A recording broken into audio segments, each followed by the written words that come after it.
नमस्कार दोस्तों, आप सभी का लॉ सिखो के दैनिक समाचार विश्लेषण में। चलिए आज के आर्टिकल देखते हैं। आज हम एक ही आर्टिकल के बारे में बात करेंगे जो कि द इंडियन एक्सप्रेस से लिया गया है। ये बात करता है कि ग्रीन एनर्जी, हरित ऊर्जा की ओर जो भारत ट्रांजिशन कर रहा है, जो एक यहाँ पर रूपांतरण हमें देखने को मिल रहा है।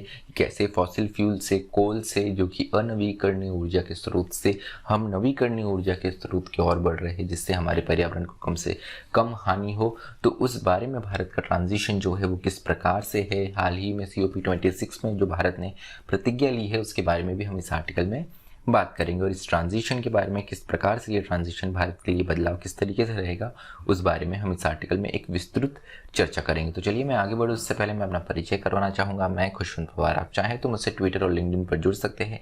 डिस्क्रिप्शन में आपको इसकी जानकारी मिल जाएंगी। अब आते हैं आज के MCQ के ऊपर। वो यह है कि प्रोटेक्शन की आर्टिकल 21 में प्रोटेक्शन दिया गया है संविधान के द्वारा, जो कि हमारा एक मौलिक अधिकार है।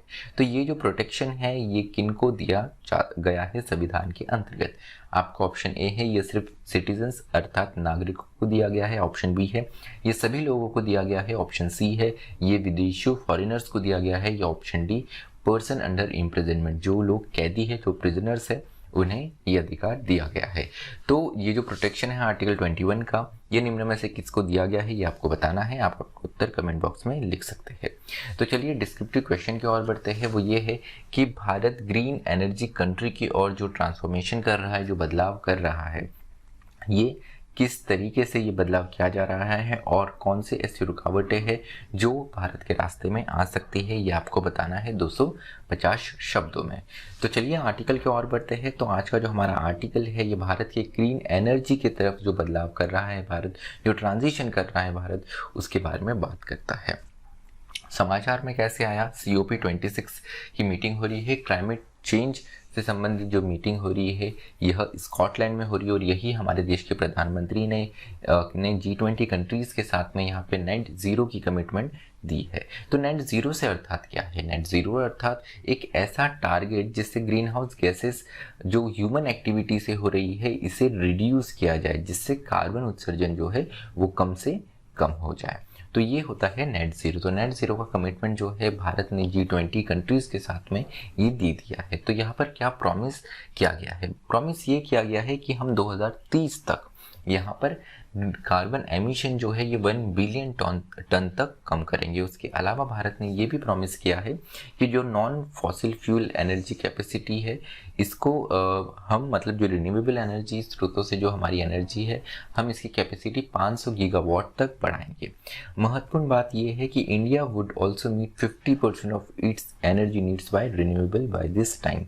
तो 50% तक जो है वो भारत की ऊर्जा स्रोत है ये रिन्यूएबल एनर्जी से आएंगी। तो इसके अंतर्गत भारत ने यहाँ पर COP26 में कमिटमेंट किया है कि जो नेट ज़ीरो है ये 2070 तक भारत अचीव करेगा। तो भारत की अगर करंट पोजीशन अगर हम देखें तो Bharat, India claims need to maintain the traditional approach for faster growth perspective. तो भारत ने ये क्लेम किया है कि वह जो यहाँ पे जो ट्रेडिशनल परंपरागत जो अप्रोच है भारत की ये बनाए रखेगा एक ग्रोथ पर्सपेक्टिव को देखते हुए। उसके अलावा India has already made progress toward greener future. तो भारत ने ग्रीनर फ्यूचर की ओर, ग्रीन एनर्जी की ओर पहले ही कदम बढ़ाना चालू कर दिया है। पेरिस एग्रीमेंट के अंतर्गत भारत ने ये कमिटमेंट किया था कि 40% of energy was suppose to come from renewable sources by 2030। 2030 तक 40% हमारी जो एनर्जी है ये रिन्यूएबल एनर्जी, नवीकरणीय ऊर्जा के स्रोतों से आएंगी। तो अभी तक अगर हम देखें तो सितंबर 2021 तक भारत ने 40% का जो 2030 का टारगेट रखा था उसको काफ़ी हद तक अचीव कर लिया है और 39% अचीवमेंट हमारा सितंबर 2021 तक हो चुका है। उसके अलावा नेट ज़ीरो कमिटमेंट जो है इसमें ड्रामेटिक ये अगर हमें लाना है, नेट ज़ीरो कमिटमेंट पूरा करना है तो हमें बहुत बड़े बदलावों की ज़रूरत है, खासकर हमारे इंडस्ट्रियल प्रोसेसेस में। तो यहीं पर अगर हम देखें तो बताया गया है कि यूज़ ऑफ फॉसिल फ्यूल जो है वो 85% तक से 20% तक लाना 2070 तक ज़रूरी है, खासकर इंडस्ट्रियल प्रोसेस में। उसके अलावा जो हमारे एक्सपोर्ट्स होते हैं, जो हमारे निर्यात होते हैं, इसमें भी ग्रीन स्टैंप लगेगा। ग्रीन स्टैंप अर्थात ये उत्पाद बनाने के लिए, कोई भी उत्पाद बनाने के लिए कम से कम यहाँ पे ग्रीन हाउस गैस जो है उसका एमिशन हुआ है। तो जिन प्रोडक्ट्स पे ज़्यादा कार्बन उत्सर्जन लगेगा उन्हें बनाने के लिए उसकी कीमत उतनी ही ज़्यादा एक्सपोर्ट के बाद में हो जाएंगी। मतलब कीमत ज़्यादा होने के कारण प्रोडक्ट एक्सपेंसिव हो जाएंगे और डिमांड प्रभावित हो सकती है। तो इसी को देखते हुए यहाँ पर ज़रूरी है कि हम एक्सपोर्ट को भी ध्यान में रखें और हमारे जो उत्पाद बनाएं इन्हें भी इस तरीके से बनाएं कि कम से कम कार्बन उत्सर्जन हो, ग्रीन हाउस गैसेस जो है उनका एमिशन कम से कम हो। क्योंकि अगर एक्सपोर्ट प्रभावित होता है तो उससे हमारी जीडीपी भी प्रभावित होगी। तो अगर हम बात करें कुछ महत्वपूर्ण कंट्रीज़ की जो कार्बन एमिशन करती है तो उसमें चाइना सबसे ऊंचे स्थान पर है, दूसरे नंबर पे जो है वो यूएस आता है, तीसरे पे ईयू जो है और चौथे पे भारत आता है। तो पर कैपिटा की अगर बात करें भारत में ग्रीन हाउस एमिशन का तो ये 1.9 टन्स पर कैपिटा मानी गई है जो कि ग्लोबल एवरेज से भी कम है। तो चलिए बात करते हैं कि इसके अलावा जो बात है जो हमें ध्यान देने की आवश्यकता है वो ये है कि जो पावर डिस्ट्रीब्यूशन कंपनीज है इनको ज़रूरत पड़ेगी धन की, फिनेंसेस की, क्योंकि यहाँ पर ज़रूरत है कि इनको ग्रिड अपग्रेड अपने करने पड़ेंगे जो कि रिन्यूएबल एनर्जी के उपयुक्त हो।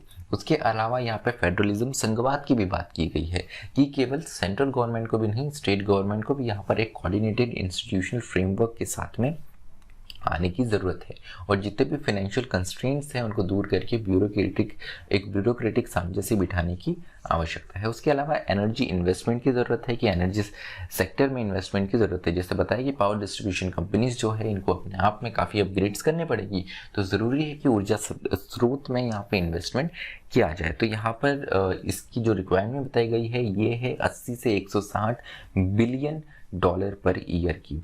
उसके अलावा 2 से 2.5 मिलियन एडिशनल जॉब्स जो है वो रिन्यूएबल एनर्जी सेक्टर से क्रिएट हो सकते हैं 2050 तक। महत्वपूर्ण बात यह है कि ऑलरेडी कुछ राज्य जैसे बिहार, झारखंड, उड़ीसा, यहाँ पर जो बहुत सी जॉब्स है ये कोल सेक्टर से आती है और कोल का उपयोग कम करने की ही बात की गई है। एक फॉसिल फ्यूल ही है, इसका उपयोग कम करने की बात की गई है। तो ज़रूरी है कि यहाँ पे जॉब्स में भी एक ट्रांजिशन लाया जाए। उसके अलावा official revenues from oil and gas will fall along with trade deficit due to transition to electric cars. तो यहाँ पर जो ऑफिशियल रेवेन्यूज जो ऑयल और गैस से आता है इसमें भी कमी आने की आशंका है, क्योंकि यहाँ पर हम देखें तो जो ईवी है, इलेक्ट्रिक व्हीकल्स जो है इनको ज़्यादा और बढ़ावा मिलेगा। So once the transition is complete the micro variable will settle but at improved level of GDP growth, sustainability and stability. तो यहाँ पे ज़रूरी है कि जिस प्रकार से यहाँ पर ट्रांजिशन आ रहा है ये ट्रांजिशन अपने आप में उम्मीद करते हैं कि कंप्लीट होगा और इससे जो महत्वपूर्ण चीज़ आएंगी वो हमारे पर्यावरण के साथ में हमारी जीडीपी ग्रोथ, सस्टेनेबिलिटी और स्टेबिलिटी भी आएंगी। तो चलिए आज का जो हमारा विश्लेषण है वो यही समाप्त होता है। अधिक जानकारी के लिए आप हमारी वेबसाइट विजिट कर सकते हैं। मुझे सुनने के लिए आप सभी का धन्यवाद। Thank you. Stay tuned to lossy.